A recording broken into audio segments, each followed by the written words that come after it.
ನಮಗೆಲ್ಲ ರಾಮಾಯಣದಲ್ಲಿ ಬರೋ ರಾವಣನ ಗೊತ್ತೇ ಇದೆ. ಚಿಕ್ಕ ವಯಸ್ಸಿಂದನೂ ನಾವು ಕತೆಗಳನ್ನು ಕೇಳ್ಕೊಂಬಂದಿದ್ವಿ ಮತ್ತು ರಾಮಾಯಣನ ತಿಳ್ಕೊಂಡಿದ್ವಿ. ಅದರಲ್ಲಿ ರಾವಣನಿಗೆ 10 ತಲೆಗಳಿದ್ವು ಅಂತ ಕೂಡ ಕೇಳಿದ್ವಿ. ಚಿಕ್ಕ ವಯಸ್ಸಲ್ಲಿ ನಾವು ಕೂಡ ಯೋಚನೆ ಮಾಡ್ತಿದ್ವಿ, ನಿಜವಾಗ್ಲೂ ರಾವಣನಿಗೆ 10 ತಲೆ ಇದೆಯಾ? ಇದ್ರೂ ಆತ ಹೇಗೆ ಮಲಗ್ತಿದ್ದ? ಅಥವಾ ಅವ್ರ ಮನೆ ಬಾಗಿಲು ದೊಡ್ಡದಾಗಿತ್ತಾ? ಈ ಥರ ಎಲ್ಲ ಚಿಕ್ಕ ಪುಟ್ಟ ಪ್ರಶ್ನೆಗಳು ನಮ್ಮ ತಲೆಯಲ್ಲಿ ಮೂಡ್ತಾ ಇತ್ತು.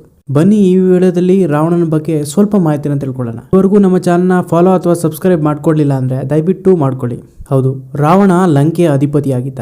ಅವನು ವೇದ, ಶಾಸ್ತ್ರ, ಉಪನಿಷತ್ ಹೀಗೆ ಹಲವಾರು ವಿದ್ಯೆಗಳನ್ನು ಆತ ಕರಗತ ಮಾಡಿಕೊಂಡಿದ್ದ. ದೈವಿಕ ಶಕ್ತಿಯಿಂದ ಆತ ಗಣನೀಯವಾಗಿದ್ದ.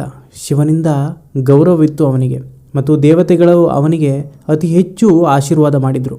ನಿಜವಾಗ್ಲೂ ಆತನಿಗೆ 10 ತಲೆಗಳಿತ್ತ ಅನ್ನೋ ಪ್ರಶ್ನೆಗೆ ಉತ್ತರ ಹೌದು ಅಂತ ಬರುತ್ತೆ. 10 ತಲೆಗಳಲ್ಲ, ಆತನಿಗೆ 10 ಕುತ್ತಿಗೆಗಳಿತ್ತು ಅಂತ ಹೇಳ್ತಾರೆ. ಅದಕ್ಕೆ ದಶಕಂಠ ರಾವಣ ಅಂತ ಹೇಳ್ತಾರೆ. ಅಂದರೆ ಆತನಿಗೆ 10 ಕಂಠಗಳಿದ್ವು ಮತ್ತು 10 ತಲೆಗಳಿದ್ವು. ಆದರೆ ಈ 10 ತಲೆಗಳು ಯಾವಾಗಲೂ ಇರ್ತಿರಲಿಲ್ಲ, ಬೇಕಾದಾಗ ಅದು ಪ್ರಕಟವಾಗ್ತಿತ್ತು. ರಾಕ್ಷಸೀಯ ಗುಣದಲ್ಲಿ ಈ ಥರ ಶಕ್ತಿ ಸರ್ವೇ ಸಾಮಾನ್ಯ ಅಂತ ಪುರಾಣಗಳು ಹೇಳ್ತವೆ. ದಿನನಿತ್ಯ ಕಾರ್ಯಗಳಿಗೆ ಆತನಿಗೆ ಒಂದೇ ತಲೆ ಉಪಯೋಗಿಸ್ತಿತ್ತು. ಅಂತಹ ಪರಿಸ್ಥಿತಿ ಬಂದಾಗ ಮಾತ್ರ ಆ 10 ತಲೆಗಳು ಮತ್ತು ಅದರೊಟ್ಟಿಗೆ 10 ಭುಜಗಳು ಆತನಿಗೆ ಸೇರ್ಪಡೆ ಆಗ್ತಿದ್ವು ಅಂತೆ. ಕೆಲವರು ಹೇಳೋ ಪ್ರಕಾರ 10 ತಲೆಗಳಿದ್ದ ಕಾರಣ ಆತನಿಗೆ ಅಗಾಧವಾದ ಜ್ಞಾನ ಮತ್ತು ಅದರಿಂದ ಆತನಿಗೆ ಅಷ್ಟು ಶಕ್ತಿಯನ್ನು ಸಂಪಾದನೆ ಮಾಡಲು ಸಹಾಯ ಆಯಿತು ಅಂತ ಹೇಳ್ತಾರೆ.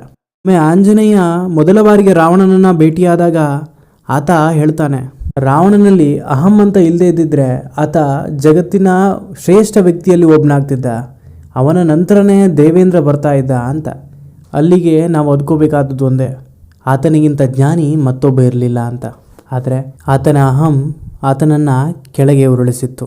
ಇದು ಇವತ್ತಿನ ಮಾತಿ. ಸಿಗೋಣ ಮುಂದಿನ ವಿಡಿಯೋದಲ್ಲಿ. ಅಲ್ಲಿವರೆಗೂ ನೋಡ್ತಾ ಇರಿ ಬಂಟಿ ಅಡ್ಡ. ಮಾಹಿತಿ ಮತ್ತು ಮನೋರಂಜನೆಗಾಗಿ ಬಂಟಿ ಅಡ್ಡ ಯಾವಾಗಲೂ ತಯಾರಿರುತ್ತೆ.